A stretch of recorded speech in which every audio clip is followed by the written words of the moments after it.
How's everybody doing tonight? Hopefully, I'm not struggle streaming today. You see it. We'll talk a little bit about data sovereignty, jurisdiction of data, and where your data's at. So we're gonna wait a minute, let a few people chime on in and see what's going on.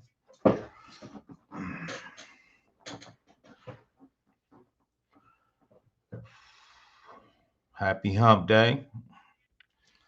Let me check my phone to make sure I'm doing okay. So again, we're gonna get it going. You know how we do it. Let me look at my chat. My chat ain't even up. Oh, shout out to my man Guillermo for joining me. Good evening. Give me one if you can hear me. Casual economist in the house. Thanks for joining me. You see the topic today. Axel Foley 317. We're gonna have to go to lunch soon. When it warms up, it's at least 23 degrees. Yesterday it was like 2. So shout out to the warm up 317. Shout out to the warm up. So we get going. We getting it going. So you see, we're gonna talk a little bit about data sovereignty, jurisdiction, um, talk about using some AWS products and smooth that on in to the NIST qualifications for that. All right, most people know I do NIST and federal work, so I like to put those two together, NIST with AWS. Got to work on my AWS skills. I've been struggling a little bit. But yeah, facts. I forgot the All-Star weekend was here. Facts, man. It's been brutal, man. It's supposed to be warm next week, though. I think it's supposed to be back up to the 30s and 40s a little bit, but this weekend was brutal. But I think it's just not us, it's the whole West. You know how you do. If you got any questions, just put them in the chat. Once again, we're about to get started. It came out, a friend of mine was using a SFTP server in AWS and was trying to restrict data to certain, we call it CONUS, which is continental United States. So that's kind of made me look up some stuff in AWS, how you would do it, what services you would use. And two is a lot of federal work, they want your data stored in the United States. Why? That means this has United States laws and jurisdictions that supplies to your data. AKA the FBI can run up in there and get it with a search warrant, right? If it's on foreign soil or something, right? It might be a little harder to get. So that's kind of where this came at. And one of the first security questions I ask is, where's my data at? Long story short, I was doing a security review on Google and they were trying to help you. They copied your data to Ireland just to make sure it was secure. I was like, we can't do that. So that's a question needs to be answered. So let's get shout out to Guillermo for joining me. Shout out to Casual Economist. Shout out to my man 317. I might have to get him up my hood up in Broward, but we're gonna have to do lunch soon. Chop it up. Excel Pro. So let's get going. You seeing it? I gotta upgrade my thumbnails, man. I'm struggling in the thumbnail game. I don't know if I'm gonna outsource it or do a little better. I'm trying to decide, but you see it, data sovereignty, jurisdiction, and AWS, and we always know we go with that NIST 800. That's kind of one of my SMEness, my bailiwick. So let's keep going.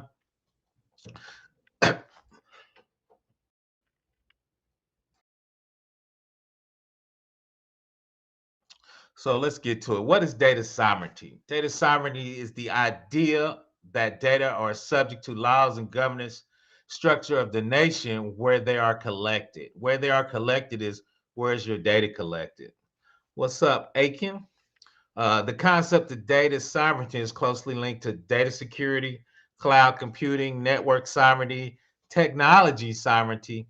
Unlike technology sovereignty, which is vaguely defined and can be used as an umbrella term in policy making, the big sentence there is where your data is collected. And the big issue of that everybody's struggling now is, if you in the United States and you start getting European people in your database now has to be GDPR compliant, and you could get a big fine right, to that. So shout out to my man, shout out to Aiken. So that's kind of where that big there's and Cali's the same way. Cali is GDPR light. So if you got a lot of Californians in your database, you need to understand what's your requirements for CCPA, which is the California data privacy. So that's where all these things are start stacking. Right. So you should know what requirements you have for a certain type of data and what you need to do with it. Right. So you got your government who or your data owner, who your storage provider is, and where's the location of that. Right. Those are the three things. Of course, we're gonna couple slides. We're gonna talk about AWS has data centers around the planet. You can put money, you can put data in the continent, you can put data in Ireland. I think they got a data center in Spain. So in AWS, you got to be careful what regions you're using. What regions you're using can cause you extra security requirements and legal requirements, which could be extra money for your company. So that's kind of where that plays. And from a GRC and security provider, once again, you need to understand that.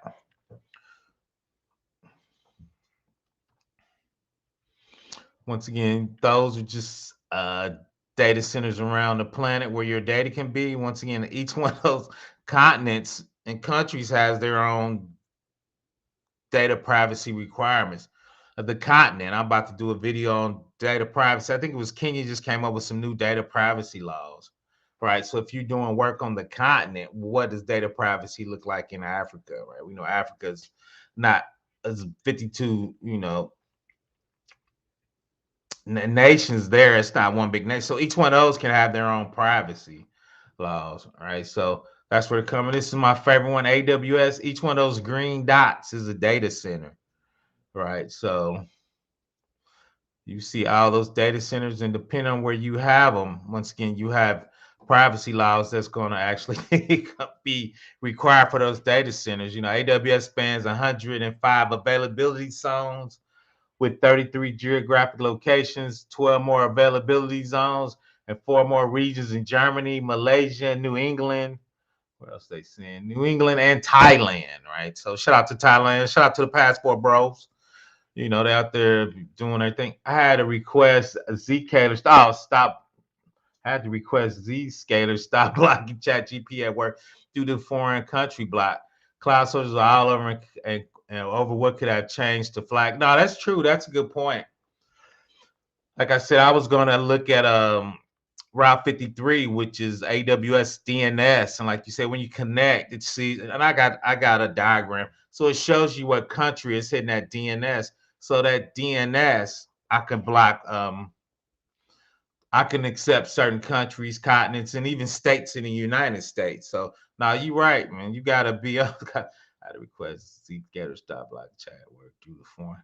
I guess 317. Are you letting foreign people get into your data center now since you stopped blocking, or you think you're opening up like we talked about? That's why I enjoy talking to my network guys. Now your tax surface bigger, right? At 317, you let more people in there from foreign country blocks. Is your tax surface getting bigger? Well, shout out to brother Michael. We in here tonight. Appreciate your Blackjack Yak 54. So I think when you did that though, isn't your attack surface getting bigger since you stopped blocking chat to work due to foreign country block? So you letting rogue nations in there 317? I assume OpenAI just opened CDN overseas, prompting the alert. You better dig into that. I'm a little concerned from a GRC perspective. I don't know. Open up the just open up the CDN overseas. I don't know though. But when you open it up to CDN overseas, right? Like you said, I don't know, man. I thought ChatGPT was all in the United States because they got all the Azure stuff. But like you said, they probably got it here and they pushing it out to the CDN to get those specific whitelist only. Now I feel you. That's a little better. That's a little better. But you got where I'm coming from though. So the CDN is pushing those questions out, right? So you don't have to come all the way back to the United States. But to me, ooh, but you got specific whitelists. I don't know. I would to look at the CDN list you letting in there, but let's keep rolling. But once again, everybody know I'm an AWS fan, so that shows you their data centers around the planet. So the ones in red is coming online, I think this year. So they keep building their data centers. Due to their data centers, I apologize. They got their dark fiber, so when you connect to their data centers, they're running on their own fiber background. So it's crazy quick. So but once again, we're going to be talking about U.S. jurisdiction. We're talking about CONUS, continental United States, because you know we got uh, Virgin and United States Islands. So where can we put our data that it's controlled under U.S. law and U.S. regulations, right? So that's kind of what we're cutting to today. So let's keep rolling. So there it is, continental United States, which was called CONUS. The United States include Africa, which also on the continent of North America, but separated from the 48 states by British Columbia and Canada, but excludes Hawaii Islands and all territories of the United States in the Caribbean and the Pacific. That's kind of CONUS is a technical term that I used for years by the United States Department of Defense, General Service, NOAA, National Weather. Others have been defined as the continental United States and as 48 contiguous states. The District of Columbia is not always specifically mentioned as being part of CONUS. So that's DC. So we definitely got to get DC back in there. So those are some of the terms we use for data sovereignty, where we can have data from a legal perspective and where we cannot. Once again, where you collect your data and what citizens are in your data is going to tell you what data privacy laws apply to your data. Once again, that's GRC security perspective. We have to figure that out. Like my man Axel, right? A lot of times you would go to the network guy and they could tell you inside the logs where these connections coming from. Are these connections coming from the continent, Vietnam? Are they coming some? And I'm sure AWS has things where it has all our enemies in a in a list, right? So if you're part of the United States enemy list, right, you can't get in, right? So what connections you have? And two is what's the requirements for the data you collected, right? Is this nuclear power plants, IRS, DOD, FERPA, right? There's a lot of once again different data privacy laws. Canada has their own, Mexico has their own. Gonna be as good as always. 100 create. Appreciate it, Rondo Mondo. So let's keep going. What we said, talking about data sovereignty. Once again, what we were talking about, contiguous United States, 48, and DC plus Alaska equals continental, plus Hawaii equals 50 United States, 5 territories, Puerto Rico, Guam, Virgin Islands, Northern Marine Islands, and American Samoa.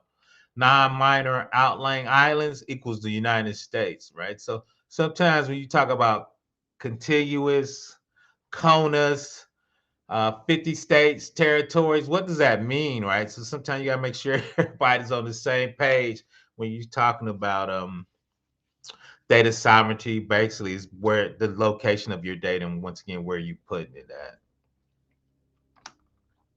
So here's the NIST term. Everybody know I do that NIST 800-53. External systems, external services, processing and storage locations, United States jurisdiction, restricted geographic location of information processing data storage to facilities located within the legal jurisdiction boundaries of the United States. We just talked about those different levels and what those are. The discussion part is that the geographic location of information processing data storage can have a direct impact on the ability of organizations to successfully execute their mission and business function. A compromise or breach of high impact information and systems can have a severe or catastrophic adverse impact on organizational assets and operations, individuals or other organizations, and the nation. Restricting the processing and storage of high impact information to facilities within the legal jurisdiction boundaries of the United States provides greater control over such processing and storage. Right there, put it in red. legal jurisdiction boundaries of the United States. Now, I think 317 getting out there. I don't think he's in the legal jurisdiction of the United States. So we go see though. But once again, people know I do federal work, and most federal system says your boundaries got to be in the United States. Now we can talk about is that the United States islands, Guam, Puerto Rico, uh, contiguous 48 states, right? Hawaii. But I think once again, we need to just put a scope of work of what that looks like, right? Once again, I do a lot of federal work. I worked at DOD for 11 years. So all our stuff had to be in the United States. We ain't playing with that. It's going to be United States soil. Two, then right, all the three-letter agencies can get to it. We can block a lot of foreign adversaries from getting to our data. Shout out to my man 317. He was opening up some firewalls on the scalar. We used to do that too. We used to have the scatter. But so once again, if you block foreign nations, that's gonna cut down on a lot of your hackers and bad guys. But we know they're gonna get a server on the United States, use that server to attack you, right? So you cutting out script kiddies and maybe the bottom middle level guys, right? But that's what you want to do. You want to make sure your attack surface is smaller, right? You're still gonna be attacked, just smaller. Once again, I did a lot of IRS work. So this is the IRS stuff, the U.S. And territories based on IRS publication 1075. Once again, there's C8 for processing locations is United States jurisdiction, restricts geographic location of information processing and data, facilitated, the new term is legal jurisdictional boundaries of the United States. Instead of saying CONUS, I believe that's the new sentence, right? Legal jurisdictional boundary of the United States, right? We want to make sure, once again, your data is on United States soil. Once again, I had a security review of Google. They were moving my stuff to Ireland. I was like, no, that's a no. Shout out to Mr. Governor. Glad you can join me. So once again, the security review, once again, is where your data at. From a cloud perspective, you need to make sure, and we're going to look at some things to make sure from AWS to your own United States soil, you can only use United States regions, right? From a GRC security perspective and compliance perspective, how do you validate that? How do you make sure that's happening? One thing I would do, shout out to my SME in the house, Axel Foley 317. I would have him bring up those URLs, and those URLs you can dig and figure out what countries they're coming from, right? We can try to block those countries and we can see what countries are coming in, right? To make sure those countries are, once again, United States jurisdiction. Right now, once again, we're talking about Fed work. We know most people want as many users as around the world, right? So, but if we talk about Fed work or moving files, and we're going to talk about moving files on the SFTP server, you know where your clients are. If you, hopefully, you're going to whitelist their IP address too, right? So we're talking about security onion, multiple levels of security to protect your data. All right, so let's keep going. Once again, any questions, put them in there. I'm picking up my man 317. So he's making it big. So inside AWS, they have a SCP, security control policy. And in that policy, you see on each one of those levels, that's OU, an organizational unit inside AWS.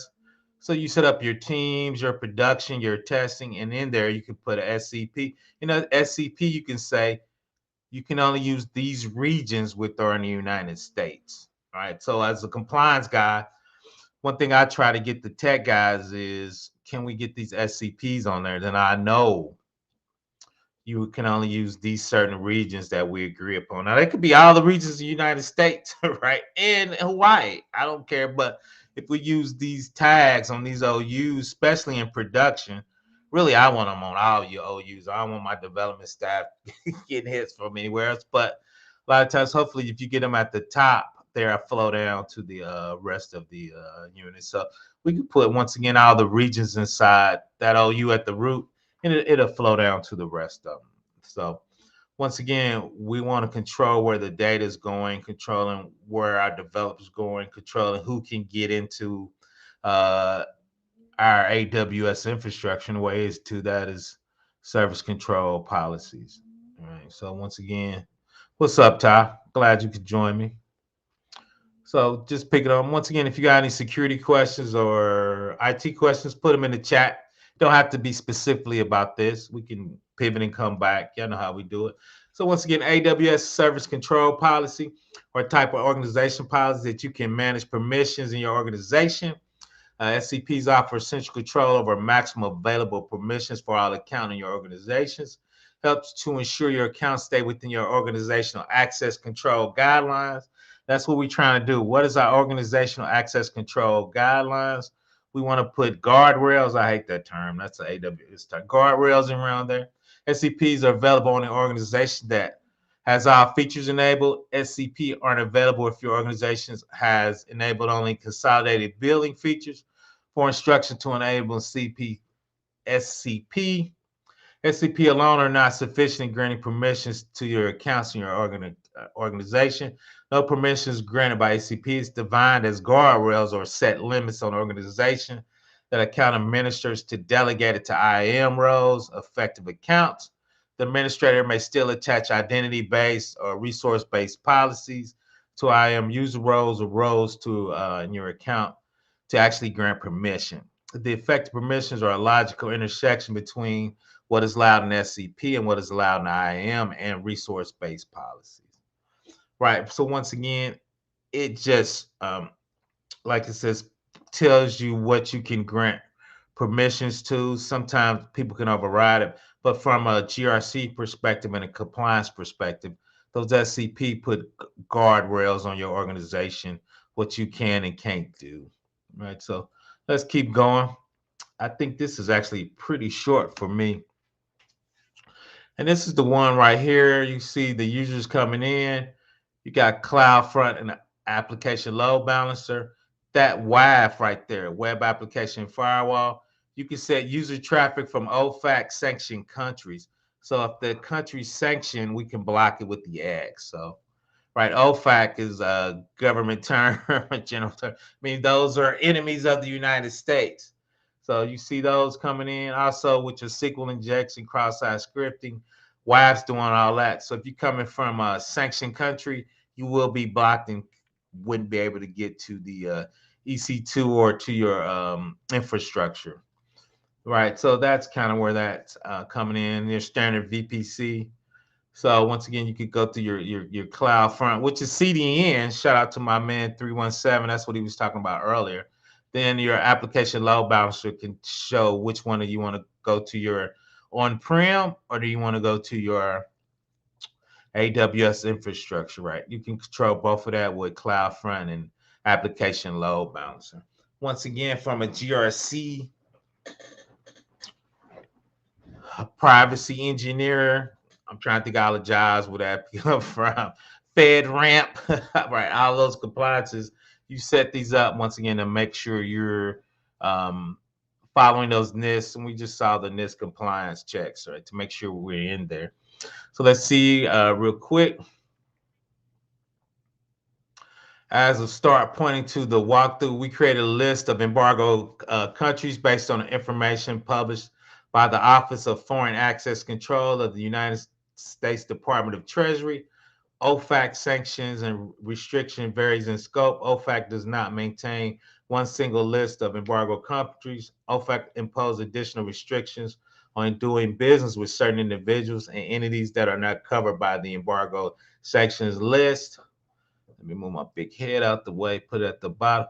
For the most up-to-date information about embargo countries other than OFAC sanctions, you can see the United States Department of Treasury. Right, so once again, they got the OFAC list, and you can go to United States Treasury and build your own list. Once again, we're trying to keep our data inside the United States so we don't get so we cut down our attack surface. So our foreign adversaries, OFAC sanctioned countries, once again, only United States traffic or traffic that we want in there. Long story short, a lot of times with federal data, it's mostly United States traffic, even though you have soldiers around the world. So yeah, so that's it. Let's see what my man Axel said.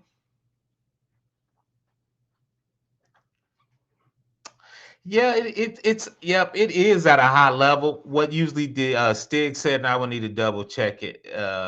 It says you have to do the OWASP top 10, and the OWASP top 10 is easier to all those controls are set up in the WAF. And actually I take that back. I think it says you do need to do a web application firewall.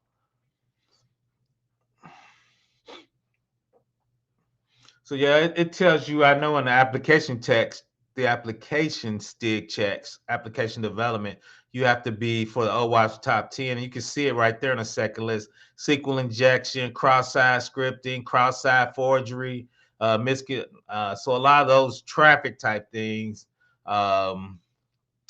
your WAF will handle it. The only problem is, and a lot of people don't, it's $3,000 for the just to get started in the WAF on AWS. So most companies, unless you're a big dog or even a medium dog, lots of people don't do the WAF. Like I said, a good friend of mine reached out. He said, I want to block countries, but I want to use the WAF. I was like, man, because it's $3,000 a month, right? So, but I always tell people sometimes to play with the big boys, you got to spend money, right? But now, so yeah, WAF is part of it. Once again, it's usually the OWASP top 10. The OWASP top 10, is the top 10 web application security issues. So they expect AWS to keep track of that every year and do that blocking. They used to list them every year, but they change so often. They just say, "Oh, watch top 10 with the WAP." But yeah, it's part of the Stig check. One of the once again, somebody was talking about an SFTP server. So AWS has their transfers protocol SFTP server. You can run it as a service. Of course, you're gonna run it over FTTPS securely, FTP to a S3 or EFS file system. The solution proposed in this block can be used when integrating your own identity provider using an API gateway.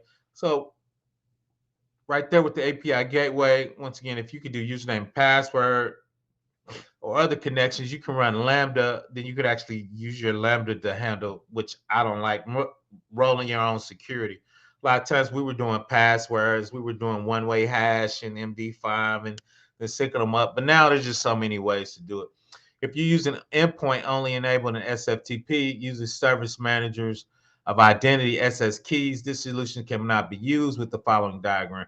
Everybody likes to be using SSH keys, so I probably wouldn't use the Wi-Fi in there because I love using SSH keys. And two is you don't want to be manually logging in the automated jobs, right? Or hard coding stuff. You set up your keys properly. Your keys is going to do that authentication and authorization. Make sure your client and your SFTP server in sync. Then it can we usually SCP secure copy our data file to a S3 bucket, right, for that. So that's kind of what we were doing. So we probably would take the WAF off, and we're going to talk about other type of security architecture to use with moving files. Right? I always said because what you call it was getting hacked every year. What's that file movement software? I'll look it up. I would say I would switch over to AWS SFTP with the WAF and the keys and switch out for that other file movement product. Right. So let me see if there's any questions in the box. What's up, RG? Glad you can join me. Let's see. I'll drop the link down if everybody want to come up while I'm talking. Like I said, I think this one's gonna be a little shorter than normal.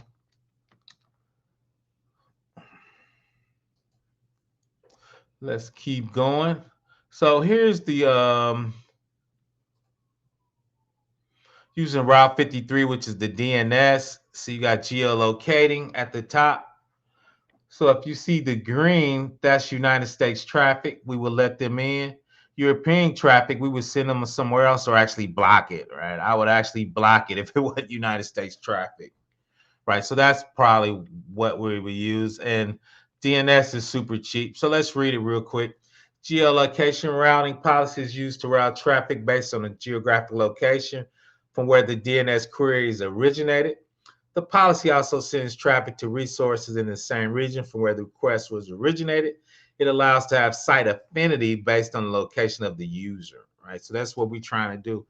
We want all our users in CONUS or United States based um, uh, people. As mentioned above, you can easily black hole traffic from undesirable locations by responding with the loopback 127.0.1. As a result, traffic from clients destined from your endpoint would never leave the system. As mentioned before, geolocation routing by mapping IP address to locations, and this approach comes with inherent inaccuracies.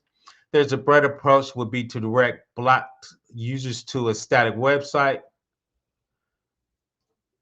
which outlines the reason of the block and provides an appeal process. In the simplest forms, the process could ask a user to contact your technical support. So let me get my big head back in there. So instead of going to a black hole, you can actually send your European or anybody else to a S3 static website, and you could tell them to shoot you an email or request that that particular IP address becomes unblocked for some reason. But really, what we're trying to do is U.S. users will be the only one getting to our U.S. East region, right? The thing is data sovereignty. We want to make sure our data is on United States soil being accessed by inside CONUS, continental United States. But we know the Army's got people overseas. We got operations overseas. So depending on what data and what your company into is, what's your requirements? Once again, data sovereignty. You can actually have your data here and you can just accept users from around the world. But a lot of times people want to say we only want to let um, US users get into our AWS infrastructure for that particular region. I appreciate you. It went great, man. I'm presently surprised. I went to this guy. He's an oral surgeon. I'm a little nervous it went smooth. And long story short, my teeth were jammed together, so I don't think I need to get a fake tooth or implant. So I'm super happy. Can you give us some thoughts about the cyber issues that have occurred recently? Which ones, Guillermo? There's so many. For me, just at a high level, let me back up.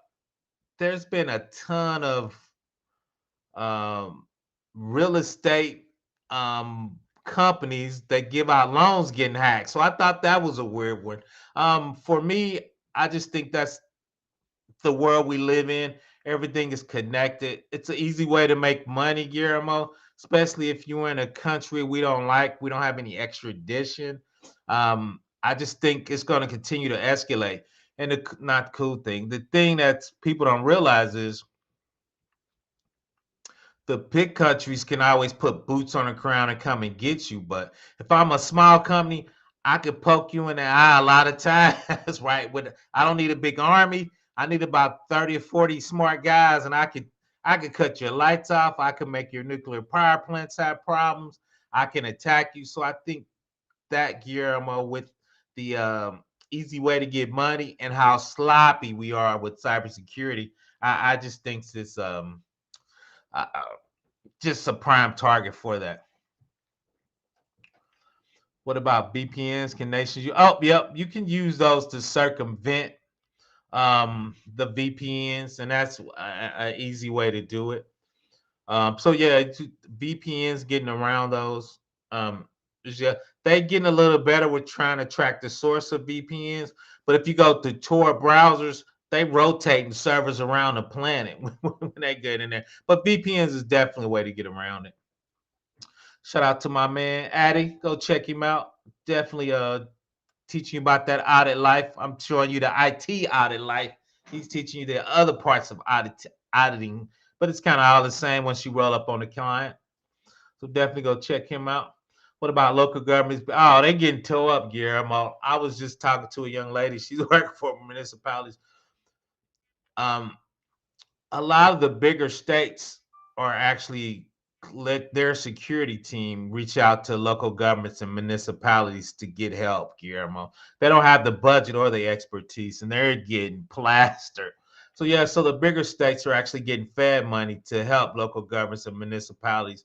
Once again, the Fed's giving them money because they just don't have the infrastructure or the asset or the expertise to be able to assist with that, Guillermo. So that was actually a good question. Once again, I work for the state of Indiana. If you go out to their website, they show you where they're reaching out to local governments and municipalities. Long story short, a lot of times is the state's buying stuff, then they're letting agencies use them because they're a shared resource, right? And they're letting municipalities and local governments start using the same like firewalls, right? VMs. They're letting local governments rent them for the state, and the state actually becoming a private cloud vendor. Then I think everybody's going to roll up into one of the big three, four, or six in a minute, being AWS, Azure, Google, Oracle, Rackspace, Salesforce, right? So I think that's going to be the future, Guillermo. They're getting bombarded. So yeah, so once again, the states is trying to get them some help. What do you think about CISA, sir? It's best for senior GRC or still the CISP?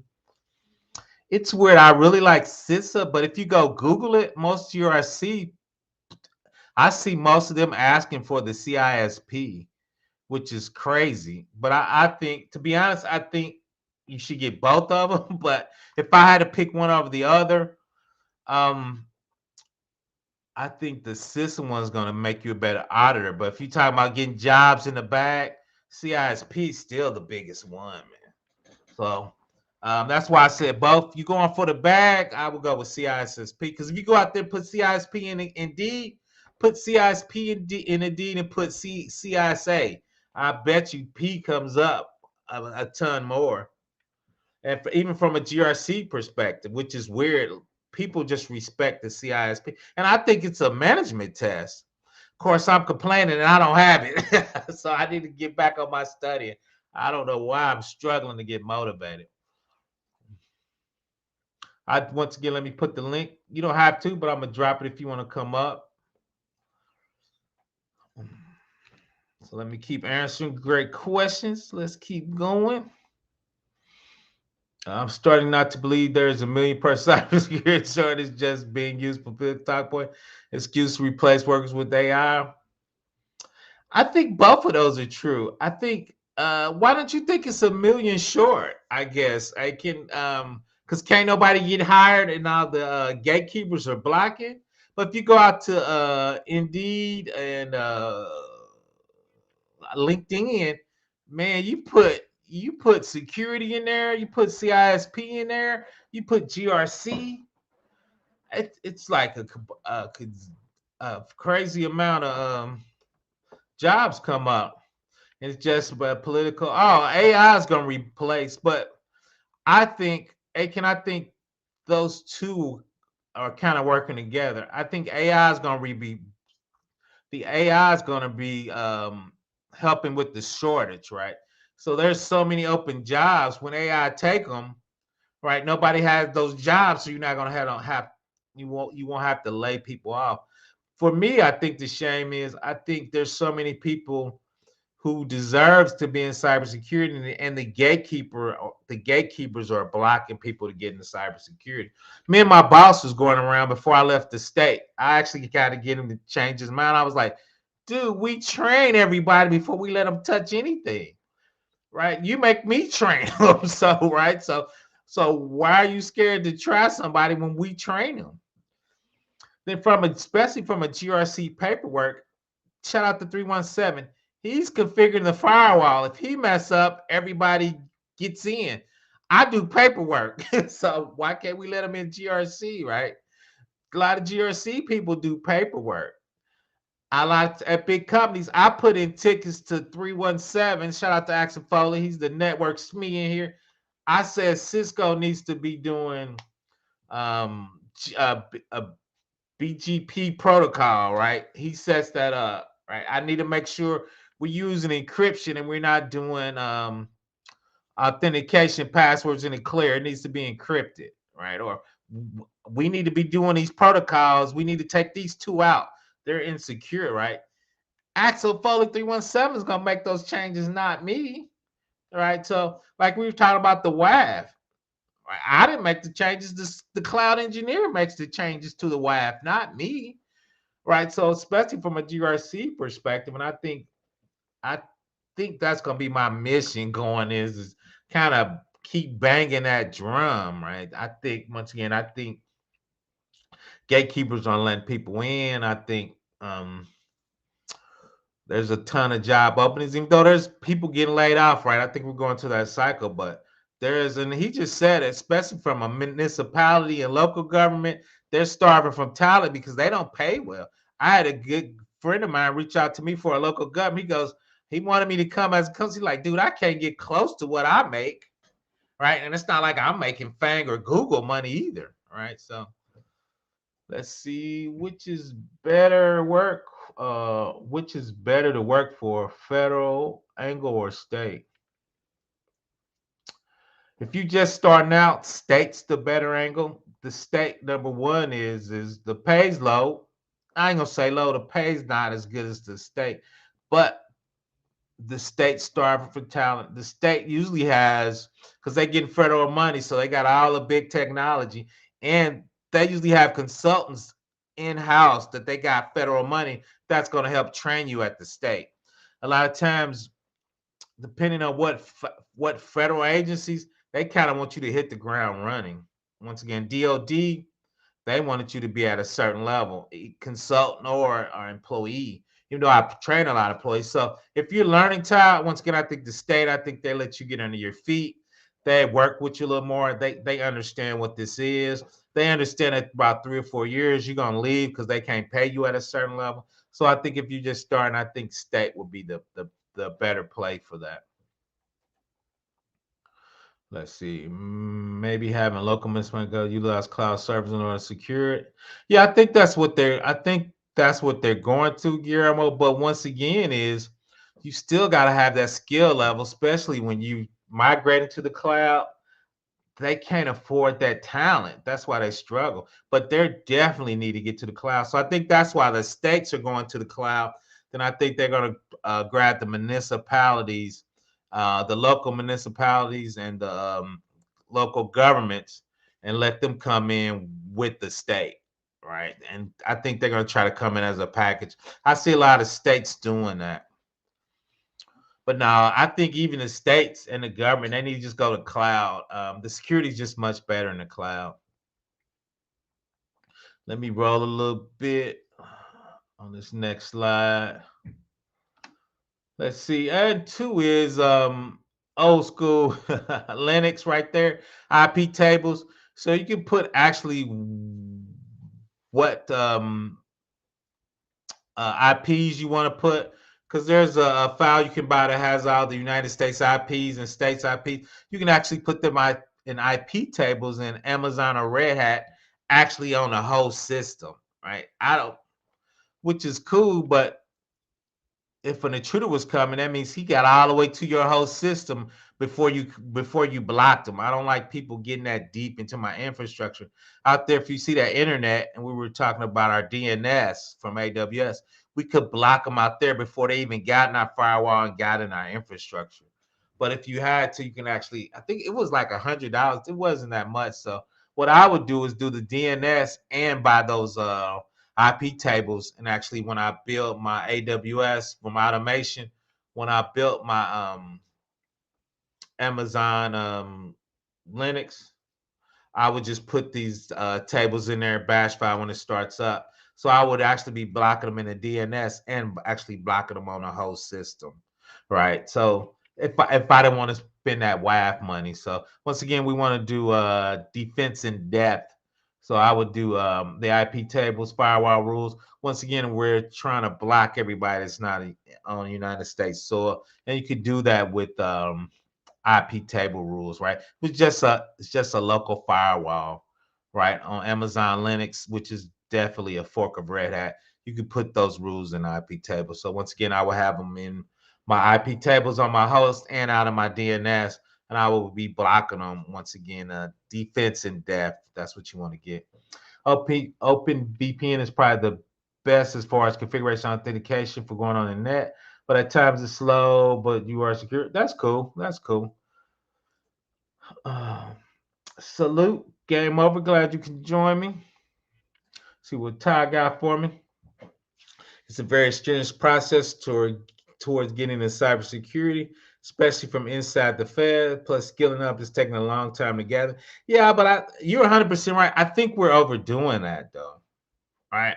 Because once again, we trained some people on the team I was in. Once again, I went to war over that. Is our DR and business continuity guy? He was the guy that worked in our client services. He was just super detailed, and we just trained him on that. He was excellent with that. I showed him the Fed. It's called business impact analysis. He picked that up and ran with it, right? Because what is that? Working with the executives, ranking all our services, ranking all our processes, because you got to rank all your apps and your services, because what is the what is the most important does the leadership want you to bring up when you do disaster recovery on the system, right? Most people don't know what their organization runs from end to end. So it's interesting when you get all the leaders in the room and you start saying, what do you do? Let's rank them. What's making money? What's costing us money? What do we got to do by state or federal regulations, right? That was all paperwork. He was excellent at that guy. Young brother, about it. He ended up passing away, though, which kind of hurt my feelings, man. I think it was COVID. I don't want to speak in it, but I want him to rest in peace. But yeah, so that was kind of my highlights for it. And he was trained up and he was doing an excellent job, right? So I think sometimes we overthink that time. Once again, I brought another young guy, Ian Tiny. He had a master's degree and was struggling to get in. I told my boss I liked him. Once again, he's 6'9" and 450. He made me look small. I nicknamed him Tiny. But long story short, Ty, he was excellent. He had a master's degree and he was taking him a couple years to get in the game. So I think some of that stuff we are overthinking. He was actually a programmer. We got to talking. So I was like, hey, let's get him on the security team. And one of my guys I'm having lunch with tomorrow after I go to this doctor appointment, he was like, I don't know about him. I work for him. So long story short, if he messed up, I had to help him and do his work, which was cool. So once again, Ty, I think we're overthinking that, man. So I think we need to figure out what's going on with that. Anyone had this happen before? I applied to a job at a communications company a few weeks ago and didn't get it. Now the same job is posting again, so I was going to call about it. Now, RG, that is so common. What that means is that job is meant for somebody. A lot of times they have an internal candidate for that job, RG, but your qualifications might have been better. So what they do is they take it out, because if you ever saw the complaint, then they're reposted, right? So they're going to keep doing that. So to me, I always tell people I think 40% of the jobs are already filled. Most companies, even private and commercial and federal government, they have to post those jobs to outside. So if you see it go and they post it like 3 days and it goes away, that job's meant somebody for RG. So that's why they did it. When I went, I was like, yeah, no, it's meant for somebody, RG. I actually had a guy do that for me, so I'm not gonna hate too bad. I was perplexed about it. He said, well, if somebody likes it, I'll pull it off and put it back on. Or if you see weird stuff on there, like things that go together but don't go together. Like I got an MBA and I do Oracle, right? So they put weird stuff in there, right? It makes it required. But RG, that's common. Once again, I think 40% of the jobs are already field. So I think that's what's going on with that. Which in the Fed space is super common, RG, which is kind of sucks. But yeah, once again, there's the link. Let me see. That's all I have for that. So let's keep rocking. Let's go back up to those. Once again, these are the requirements. I put the IRS requirements because they sit on top of this. The United States territories and United States jurisdiction. That's where your geographic location of your data. Then the other part of that is who can touch that data, process it, access it, right? It could be anywhere around the world, or they can say only people in the United States can access that data, right? So let's keep going. I see my man RG replied. I've gotten calls from recruiters for a senior GRC analyst job. It's clear that they don't know what they're looking for reading LinkedIn. No, they don't. They don't. The problem is they let HR write these things, but when you do the interview, um, the people that are actually that you're going to work with know their requirements. So I don't know why they at least don't look at the job. I don't know if HR is doing that for legal reasons or they want to open it up to get so many. But no, I've seen that before. Um, that's why I tell people is if you qualify for 70% of things on that job description, just go ahead and apply for it. I heard they're trying to reduce the barriers to entry in the Fed cyber. I heard that too. I just don't. I didn't see it because shout out to the boomers. I'm not a boomer, but I think the boomers have degrees, so they want degrees. Now they're starting to say degrees aren't as important.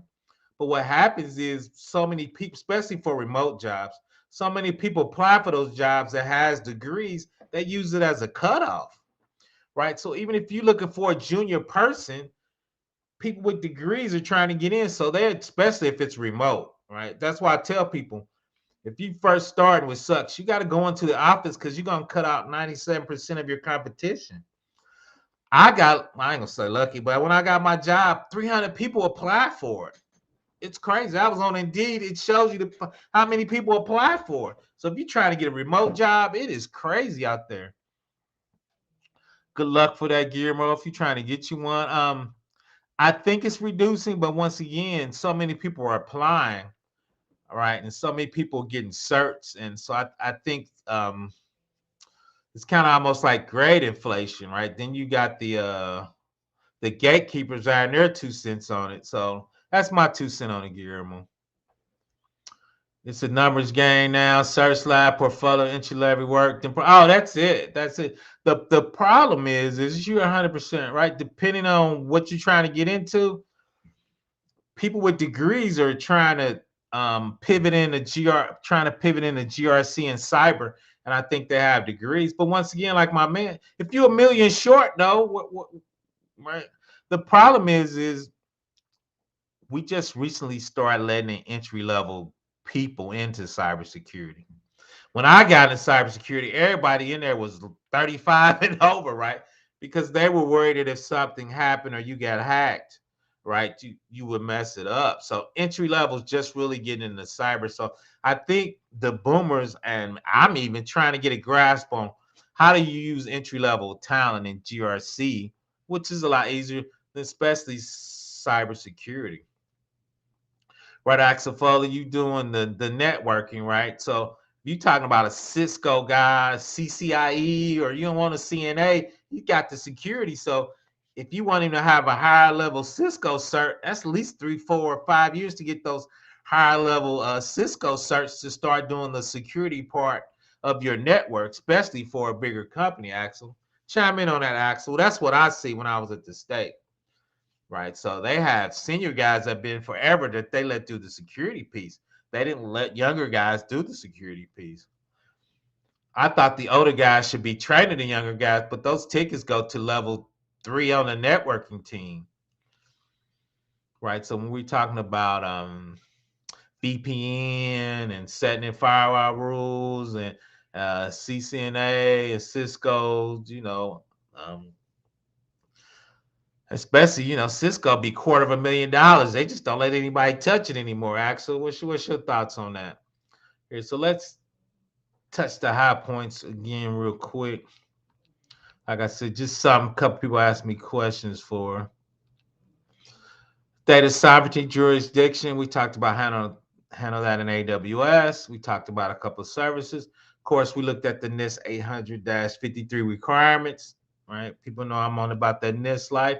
Data sovereignty is the idea that data are subject to laws and governance structures of the nation where they are collected.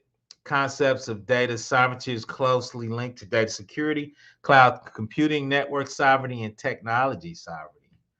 All right, so those are data centers all around the world for AWS. So you have to be careful what region you're going to, which could cause an issue. Once again, if you put your stuff in New Zealand, now you're subject to New Zealand laws, right? If you put it in the continent, you're subject to Kenya's data privacy laws.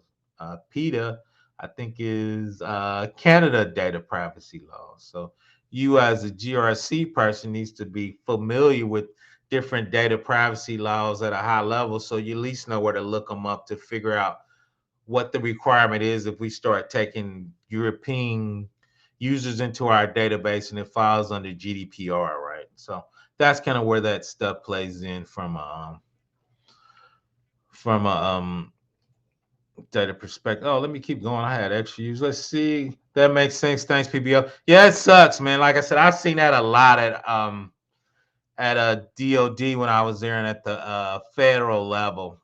I was lucky enough where I knew a couple people were gonna do it for me. So once again, I believe 40% of those jobs already fill. Facts, most entry level work is imposed by those companies get help desk to access internal listings. Yeah, facts. That's what I might do. Two is if you come to my website, let me show my website. If I can I do that? Long story short, when I come across, because people reach out to me a lot, so I actually been finding entry level jobs for GRC and posting them in my community tab. Let's see if I can bring up my community tab. Am I logged in? I am not logged in. Maybe I'm logged in. Let's see. I don't think I could do that. Let's see if I could find myself. I don't log into Edge much, so let me see. Keep putting the questions in. Those were great questions. Once again, don't give up. Keep grinding. You can break through, but yeah, if you see something go in and go out, or they repost it, yeah, that's an issue. Let's see if I can. There's my community tab. Here, let me share my community tab. Let's see. Most networks, SME, CIEs are, yeah, them dudes are old, man. Facts, man. So I think that's where a lot of your gatekeeping come in. See, yeah. Shout out to NC Worker. Good evening, everyone. Let's see. Is it worth finding a full-time role or just if anything come close to what I want to do? So if it's in the organization, I would accept it. Then once you get in there, it's easy to pivot. The two is once you get in, you can start meeting people, right? And I'm gonna do a video, remote work. How do you reach out to executives? How do you reach out to other teams? Because I'm trying to get into cloud security, so I've been reaching out to the cloud team, right? Ask them questions, getting cool with them. So if I wanted to pivot into the cloud team, right, Ty, I'm trying to get cool with those guys. So hopefully, if I wanted to go, I could get picked up on their team. So that's kind of my play on the title. Like I said, get some other recommendations. That's how I would do it. So let's see if y'all can see it. So let me make that a little bigger. So when I see, oh, that's pretty big actually. So that's the one I put out today. There was a SOC remote. I like remote work entry level for the SOC. I'm not a big SOC guy, but I work with those guys. What was it, 4 days ago? Junior application security analyst, United States only. We were just talking about that.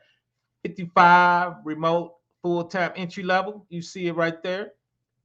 So once again, come to my channel. I'm always out there. People reaching out to me.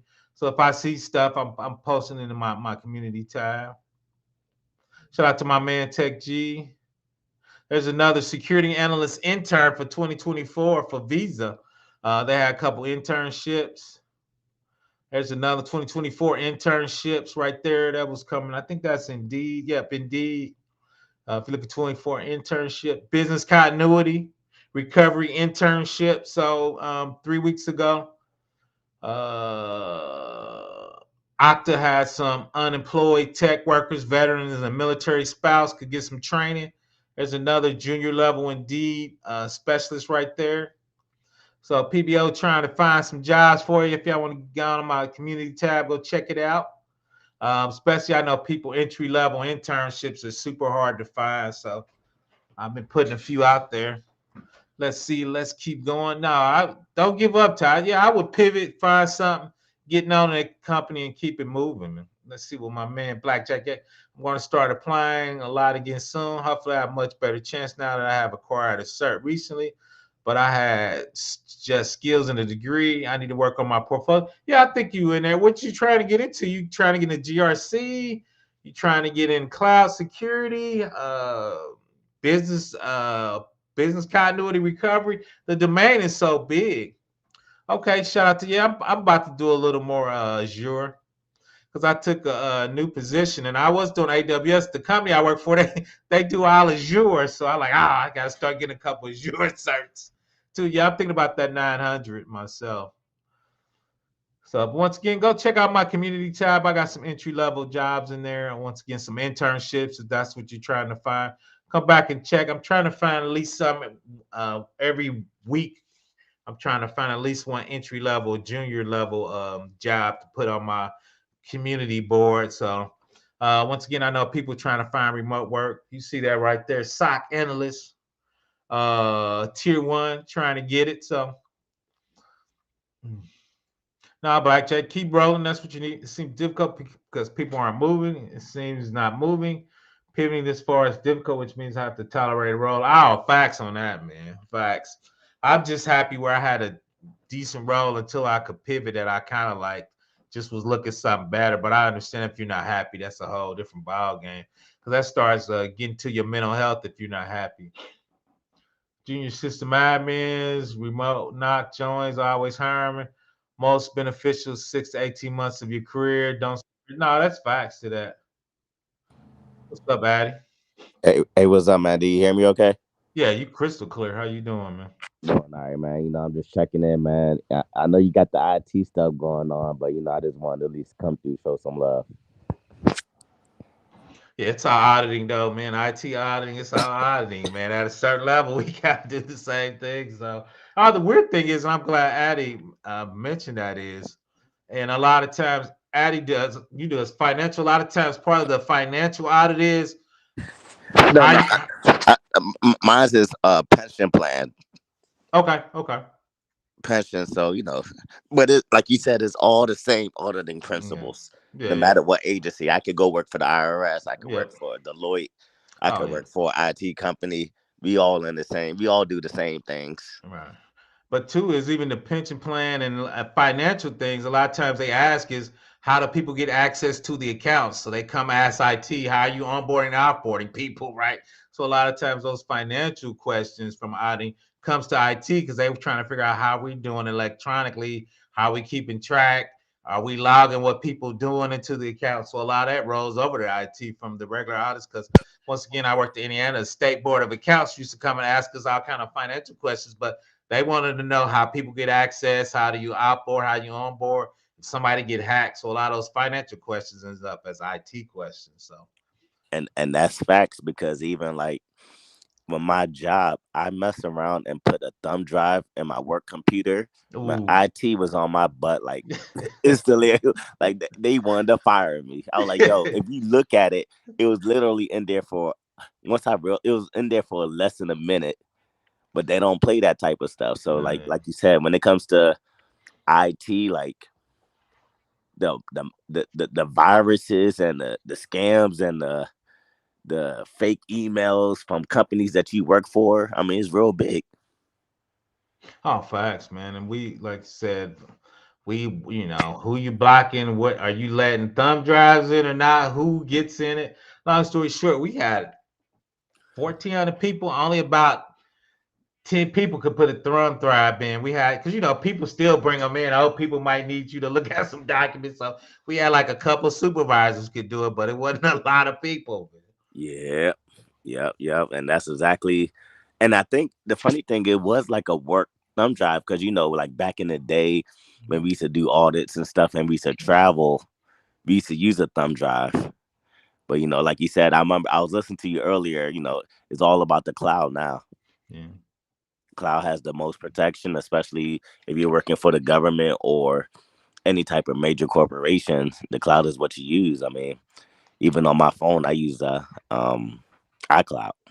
Oh yeah, everybody's going to the cloud, man. Sooner or But I, I later. I I do have a thumb drive with like all my videos just in case. Oh yeah. So so Yeah, I, I I do got keep that. I got one hooked in now. I got a 10 terabyte drive, or like you said, I keep all my YouTube videos. I'm just about to make a copy of it because I almost, since it's hooked up, I don't want no virus if it gets me. My thumb drive is hooked up right there, so I got a big 10 terabyte. I bought too big, so I got like 700 videos, and I think I use like 4% of it.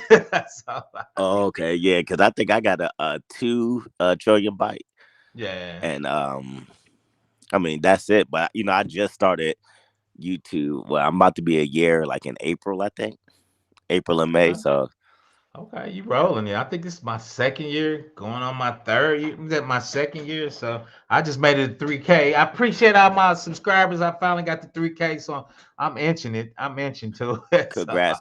I feel like our space, yeah. not the sports and beefing and manosphere stuff like that, is always gonna take us a little longer to grow. Oh, oh, facts, man. Like you You know, said. it's always gonna take us a little more longer to grow. But yeah, man, I'm watching this Lakers game, man. I just wanted to check in, man. Just salute, man. Keep doing your thing, man. Anytime I get a chance to check in, I'm gonna hit the link. That's cool. I'm probably gonna interview you soon, so we can just talk about auditing in general. I'm just a Yeah, little burnt out for a minute. I'm trying to take a little breath and get it going back hard. So I'm yeah, struggling a little yeah. bit. I So yeah, definitely want to definitely do interviews and stuff, and just grow the network. And yeah. you That's why know, I want to do you on my channel and I can introduce you to my little 3K. I'll try to help you a little bit. hey man, hey, I'm at 200, so I feel you. I'm at 200, and I count every subscriber. Man, I I be, remember when I was there, man. Don't give up, man. I remember some days I get like 3 subs a month, man. I was down. So don't give oh up. man, It starts picking up, man. Once you yeah, get to like 4, you just start taking off, man. It's like it feels like YouTube starts opening up on different people. So yeah. that's Like it. my subscriber, I mean my views, because I capture professional development, but if I see a trending topic, I always try to tie that into work. I Yeah. can relate to the younger Mhm. audience. So like my last 5 videos, like is the views is there, but the subscribers aren't there. So I'm from the DMV, so I had to cover the Cowboys losing. Yeah, yeah. So that I, kind of went crazy, and then I also covered like the Stephen A one. That kind of went crazy. It's crazy for me because it got yeah. like over 2K views, but Um, yeah, I'm trying, man. I like doing it too because I'm like I used to be online as a troll, so okay. now, let me stop wasting time and do something productive in my life. You know what I'm saying?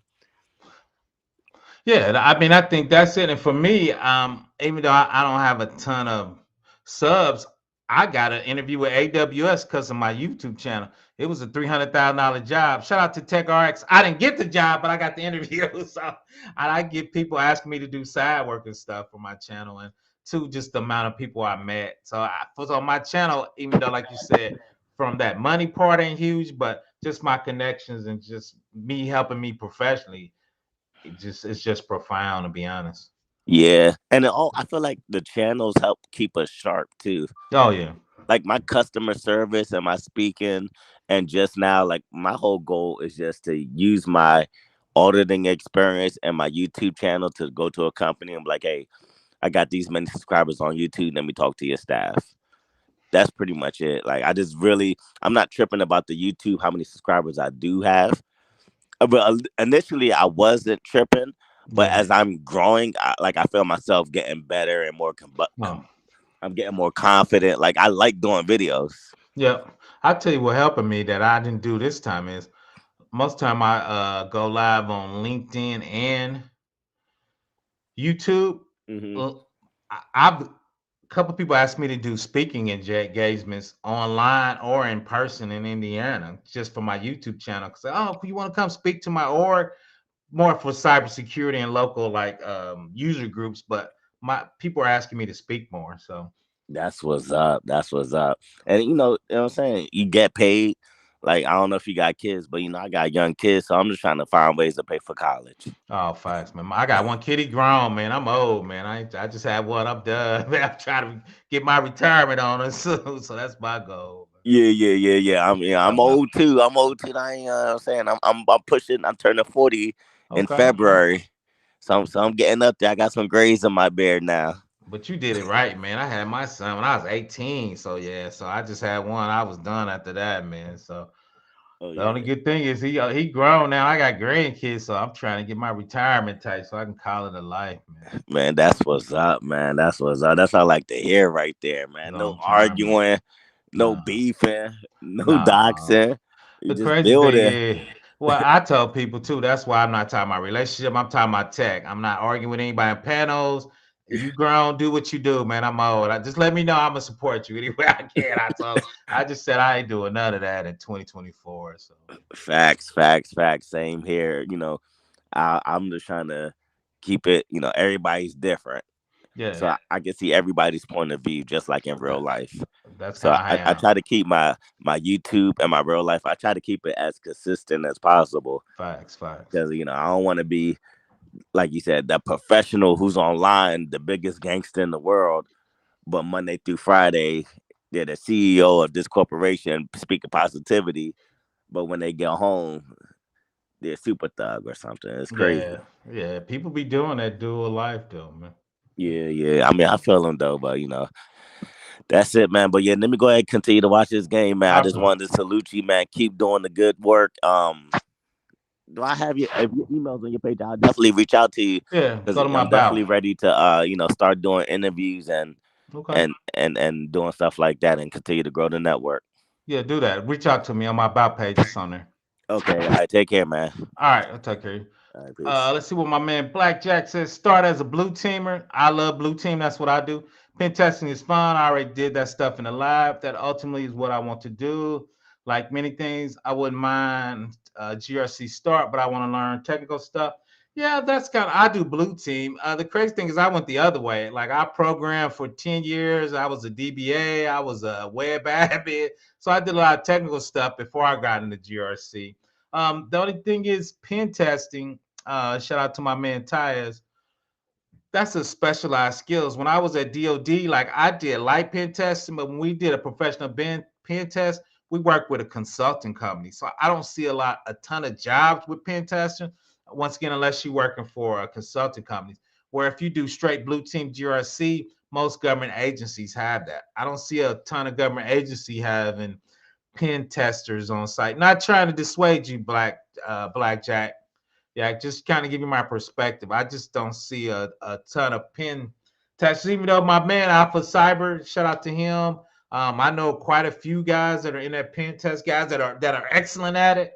But yeah, Alpha Cyber is actually in that pen testing, red teaming, which means you try to sneak in and put a USB drive in the server, right? So that's my only not issue, but why that game is a little harder.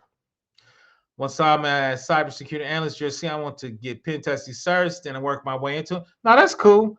Like I said, I just see that usually more at consulting companies, kind of as a boutique or niche. Shout out to my man Chris. We were just chopping it up in Discord. Glad he could join me. We was talking about data sovereignty. When you put data in a certain location, jurisdictions. We talked about a couple AWS services that helps you keep track of your data location. And if your data location is in Europe, you're subject to GDPR rights, which means you're gonna have a lot of security requirements. Let's see what my man Cat Williams play. I know Tech RX. I don't know. Shout out to my man Chaos for joining us. Shout out to my man for Addy for coming up. Let's see. Still working on. I'm almost done. I got my first one done. Hey, I'm trying to get it in.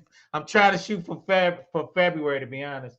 So I'm calling it my freshman since I'm professors. I got like four of the I think I'm gonna have six things in the freshman or eight. I think I got four of those done. Introduction, talking about the 20 families of NIST 800-53, talking about specific policies, how to do an incident response policy with ChatGPT. NIST 800-53A, which is going to talk about the process. How do you pick your controls? How do you overlay and customize them? How do you monitor them? How do you monitor them with AWS AKIN? Six is how do we talk about GRC and the different teams? The teams being legal, procurement, technology, breaking down a technology team. How does GRC? Shout out to my man 317. How do we give them security checks and a Nexus scan or Quasys scan to scan a Cisco router? What do we do with those findings? How do we create poems? Right. Let's see what else I got. So that's kind of what I'm working on. I'm calling it my freshman getting started. Right. Talking a little bit about privacy, DPAs, data processing agreement. Shout out to my man Chris Whitlock. We did a risk assessment on Trello. We found some weird things from a legal perspective and security perspective. So I want to put that in my class and kind of make that an exercise and talk about how do you do risk assessment when you bring software into a smaller company. So I'm working on it, Aiken. Shout out to you. I always staying on PBO. He need that. He need that. Just kind of decompressing a little bit, Aiken. 2023 was rough on me. I work a lot with pen testers, creating predictive algorithms with social engineering, also lots of data looking for. That's cool. GRC requirements. I work in the evening until late right now. I will you offer weekend time for membership? Yeah, what I'm actually gonna do is, hey, I'm putting pre-recorded classes out there. Then shout out to Chris. I think I'm gonna do a study hall on my channel like twice a week. So if you go through a video, if you got questions for me, I'm gonna make mine available about 2 hours a week to drill down into that particular video. Once again, Chris, I do it on with those guys. They call it study hall. So I don't I need to get copyright. I don't know if I'm gonna be PBO with study hall, but so that's kind of how it's gonna work. It's gonna be pre-recorded, but then I'm gonna give 2 hours a week. Like I said, I'm usually with Chris in their study hall, so you'll be able to come on my channel. There'll be a private link so we can come up and dig down on each video if you had additional questions, or once again you need clarifications. Two, if you need clarifications, I might need to append some to an end of a video, which I can, or add to the video, Aiken. So that's kind of how I'm gonna do the membership to get started. Like I said, it's gonna be free, and since it's me, my kickoff, I think I'm gonna make it like $4.99 to let everybody get in there and get their feet wet, see what they think about it, Aiken. So working on it. Let's see what my man's thinking. How much longer you'll stay? I have no idea, Chris. I'm just winging it. I don't know. I don't know. Let's see. I'm gonna drop the link if anybody else want to come up. Shout out to my man Chris. I don't know, Chris. I'm just chopping it up. I don't know. Let's see. There he is. What's up, man?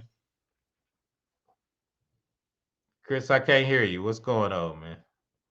I'm doing great. Yeah, I figured I'd just go ahead and come up. I think I got it set up again correctly. Yeah, you did. You're crystal clear. Like I said, I was just left in. We were doing a study group in Dr. Ozier's class. He has a big GRC YouTube channel. So I was just hanging out with those guys, asking a few, clearing up a few questions, or if they had anything for me. What's going on? Oh yeah, I just wanted to say, oh yeah, use the study hall thing. I love that. With how much you've helped and everything else, this is amazing. And I love that you're doing it every week. I did have a thing around the data locations though that I was going to bring up and get your opinion on. Yeah, go ahead. Perfect. Go ahead. So I had read an article. It was quite a while ago, maybe 6 months ago, that was in regards to like developers. And so when you're developing websites and different programs, you're using different third-party libraries. Mhm. And so it obviously that would have to be something that's accounted for as well. So if you're using, I don't remember the exact name of it, but there was an application that was free and open source, and a lot of larger companies were using this free library. And then the developer got upset because these corporations weren't donating to him or anything else. And so he actually corrupted it. So he changed it to where it basically turned it into a type of malware that put a bunch of ads and things like that on their software in an update. So, that's where like verifying patches and updates can come in. But when you link straight to that resource, especially like on a website, is that something that you really need to worry about? Like when you link to, let's say jQuery or things like that, shouldn't that be implemented into the compliance of, your software as well? Yeah, and what we do, and a lot of people want to do, the government says you got to pay for support, right? So when you support them, like the guy that they don't get upset. And two is if you need a security patch, if you're not paying them, I can't force you to do anything. Like we were looking at when we were looking at the legal part of that. If I pay for support, now we got a contractual agreement that you need to keep this up to date and secure, right? So I think that's where a lot of times the government wants to pay for support.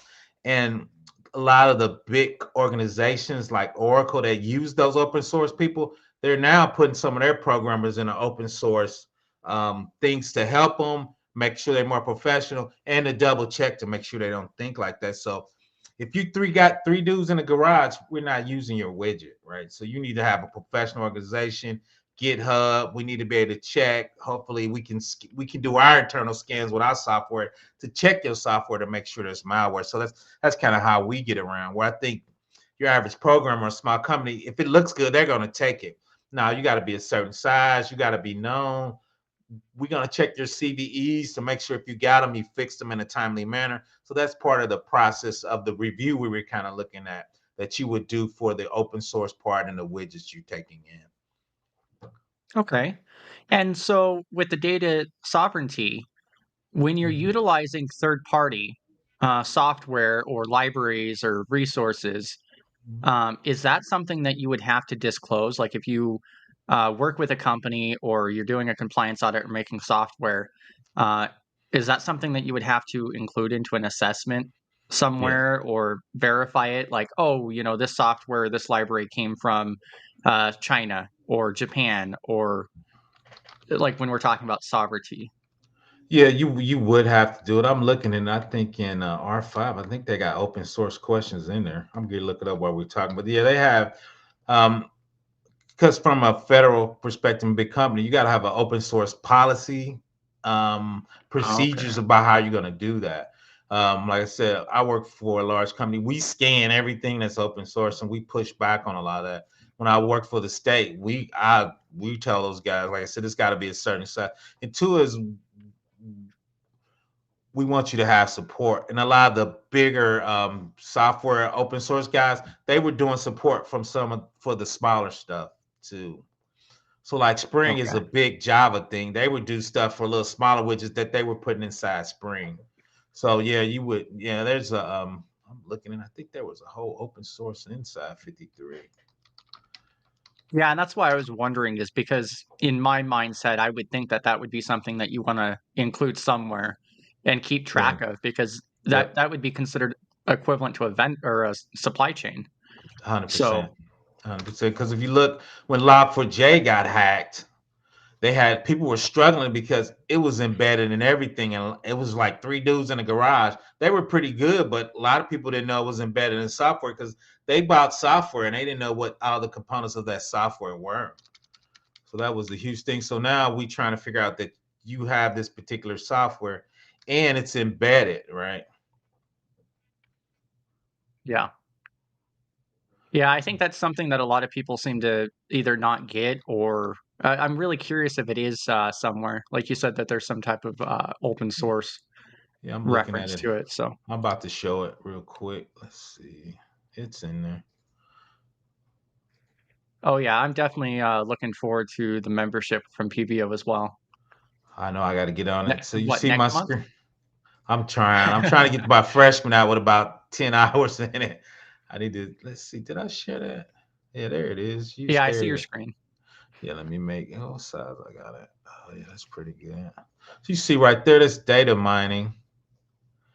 So 813 focus on monitoring organizations that may have been mined or otherwise obtained data sources or is available as open source information and resides in external sites such as social media. So that's data mining protection to make sure I guess nobody's mining you. There's the monitoring for information disclosed. Monitor organization to find open source information. I think that's more website. Unauthorized disclosure of form leakage, open source information, code sharing platform. So yeah, it's all through there in 53. I see. Yeah, right above that last one for AU13, Let I me go saw back. that it says that you have to audit the code basically, Okay, which yeah. would be So like AppSec.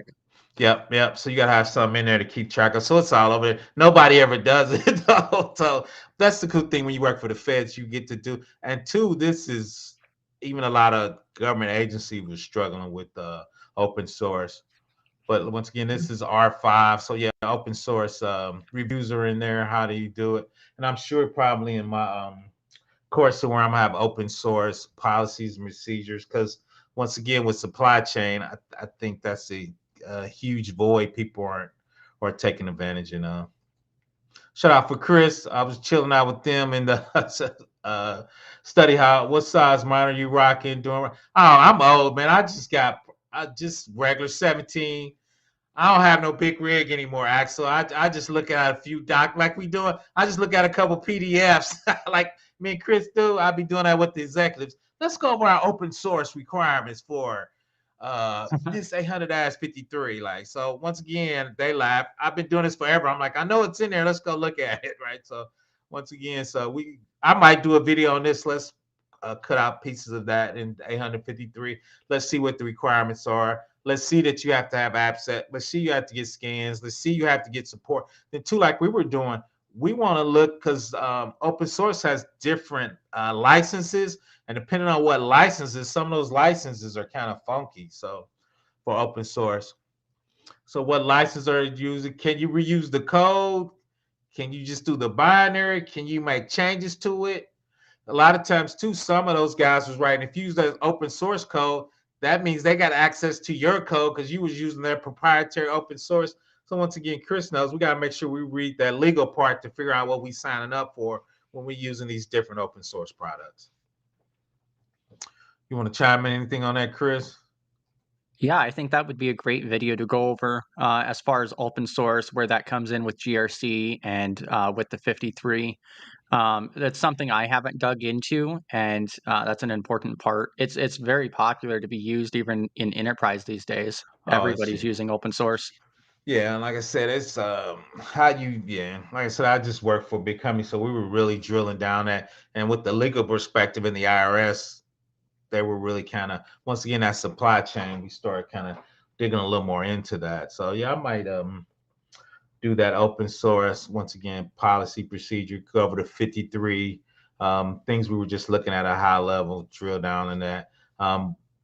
Like you said, AppSec, so you can drill down and kind of figure out what open source products you're using. Right, a lot of times you got like 20 open source products that are in the product you bought that you don't even know. Once again, so when Log4j got hit, people were scrambling because they didn't know that was in some of their commercial stuff they bought. So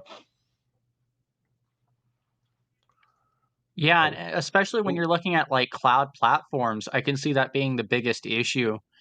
So when you deploy something in the cloud, like AWS for an example, and they have one of the pre-made machines that come with open source, because things like Apache and a bunch of other software is open source. So technically that coincides with it as well to an extent, doesn't it? Oh, 100%. Apache is one of the biggest Yeah. open source. I like Apache because they have a whole community and foundation. They really support their stuff. A lot of their stuff is used by the government, so they have a professional setup. The Apache, I think it's Apache License 2 is a good thing, so you can actually take their different Apaches and embed it in your software. So now Apache, I did Apache that for years, so now it's 100%. Shout Yeah. out to Mr. Governor for joining the early bird membership fund for the blue tea. I appreciate you. I'm gonna add that to the barbecue fund for this week. That's fun. So now, but yeah, I think that, like I said, that open source is once again one of those hidden issues. I don't think a lot of people are really drilling down into and really understand. Yeah, especially with the 53, it goes into it from so many different angles. There's the Yeah. fact that it has to be included with the assessment, tracking and auditing it with AppSec, and there's just a lot of different stuff that coincides with it. So and like when you deploy a server, you're using open source. Maybe you're using it with software that you use in the office. There's 100%. just so much that can coincide with it, and different roles that have to kind of work together to be compliant with it too, because it's Yeah. even supply chain. Yep. You see right there, software usage restriction. So yeah, like you said, it's a lot of rules that come with it. Um, I need to dig down into the STIGs and see if there's special settings when you use it. Because for us, if you brought it into Chrome or a browser, there were certain restrictions, and if you brought it in too, we want to actually make you accept it because we just don't let anything in our browser, right? So you couldn't install it unless it was approved by security first. Yeah, I think it's a lot more restricted when you're looking at like government. So, Yeah. like one of my hobbies is operating the drones, just the little unmanned little four prop Hmm. that you fly around. And so to do it commercially, you have to get what they call a Part 107. But one of the interesting things is that the government has regulations for what types you're allowed to use. So if you utilize it to do anything with like search and rescue or anything on the federal level at all, whether you're a contractor or you work for them, they actually have a list of devices you're allowed to use because you can't use anything from China. Yeah. You have to use, they try to force you to use US made, but you can also get things from like Germany and so forth. And so it's kind of easier for me to wrap my head around knowing that and comparing it with stuff like the 53 and IT, especially when you're deploying in the cloud. You could have servers that are communicating, working together in countries all across the world. No, that is true. And the same thing goes in with like a CDN. I think that would be one of the easiest ways to mess this up is a company who uses a content delivery network. They turn that on so that way it serves their website faster Yeah. or their resources quicker, but then they might not realize that, oh, now it's, in these countries we're not supposed to be serving it from, or our data is now stored in this location. And that could be an issue too. Yeah, there's a service control policy inside AWS, so you can say what locations your CDN can um, get data. In a cache. What countries it tells you what countries you can cache data in. So no, that's Yeah. definitely like it's from a data sovereignty standpoint. Let me see, am I showing that? Okay, yeah. So yeah, so that was, let's see, that's notification agreement. Assessments are include open source information to contribute. So yeah, like you said, so there's open source all in here. So Oh, there's another video idea. there it is, CM, which is weird. This is CM, was it CM 10.1? Oh yeah, so there it is, CM 10.1. Oh, there it is I right think, there. Go ahead. yeah, I believe AU13 was talking about it too. That was one of the other ones you were looking at. Yeah, it's in there in quite a few places, which, like I said, open sources um, are kind of thorn in the side. People trying to, they were doing it willy nilly, but you can't now because of supply chain. So just kind of getting that a handle on that. What's your process? How do you scan it? How do you make sure it's good? So let's see what my man take. Our episode is a big problem with AI. Lots of AI applications open source. Let's see. Funny thing is, DJR rules the air made in China. Okay, he must be talking about some drone you were talking about. I don't know. Yeah, DJI is the most well-known brand. It's most of their devices are very cheap. They're very easy to use, but they have a lot of limitations. And that's one of the brands that are like restricted by the federal government. If you do like search and rescue, or like critical, if you get a contract like that, then you can't use DJI because it's Chinese made, and they're Oh, worried about that for security reasons. yeah. It's funny. Autel is what they typically use. They actually have a list that they call, I think it's like the blue list, which lists all the different manufacturers that you're allowed to use. Okay. Yeah, it's funny because I usually do a Super Bowl security, and the big thing now is they got drones that catch other drones. So if your drone is in the center, they have these police security drones, and they have a net, so they shoot, and it knock the other drone out the air because they don't know what the other drone's gonna do. So that's funny. So I think I did that last year with some drone catching another drone. It was pretty interesting. I'm surprised how big some of those drones get. I'm like, dude, that's actually an airplane. It's so big. Yeah, so you can go with a Part 107. You can go up to, I believe, it's 50 pounds, and it's amazing what you could do with that. So The technology that's involved with that is really insane. But they're so easy to obtain, and a lot of people don't understand the regulations around it. Yeah. Anything over 250 grams, you need to register or do special things with, and there's all kinds of restrictions. But the security part around it, I've noticed there's companies that are now using that for what is it called, war driving for Wi-Fi networks and different things to try to secure their systems as well. Some companies, like colleges, have done studies on that. There was a college that did a study with using a drone with Wi-Fi sniffing software on it to see about like evil twins and other networks that were in the area. Okay. Let me see what RG said. PBR, have you tried Copilot for coding? I was going to see how fast I can learn, but I have not. I don't think I think they blocked it at work because Copilot was actually taking proprietary code and giving it to other people inside it. So I have not used Copilot. One thing I've been doing though a little more is using Teams. It's called SharePoint List with Power Automate. I've been doing a little more automation inside GRC. Shout out to my man Chris Willock. He's been using Trello with some other things. So I've been trying to do a few more things inside Teams, and that's one thing I kind of want to bring to my courses. Easy things for you to do in Teams that you can use in GRC, because I think people are going from spreadsheets to something expensive. I think you were doing something nice with Trello, but there's kind of nothing in the middle, right? It's like spreadsheet, even though there's open pages and some other GRC, they're still quite complicated and hard to use, even at the mid company level. So I'm gonna look up a couple of open source products that are out there to see if I find something I like though. But the crazy thing is I did a one video no code. I had like 5 people reach out to me and say, is there any code they could get from me? I'm like, dude, I just started. I just saw some kind of basic of kind of a straw man I was gonna do. So it's something out there that people need. Like I said, I had like 5 people reach out to me for some GRC code inside Teams. I'm like, I don't have any. Like so no, I haven't really used Copilot yet. Let me see what my man TechRX said. Drone applications use the AI objective detection algorithm. Takes a lot of data. That's a problem when it is open source. Shout out to my man other Chris, Two Powerhouse Voices, rocking the GRC. Appreciate it. I think I'm gonna wrap it up, man. I'm running out of energy. I'm gonna let you. You got anything you wanna?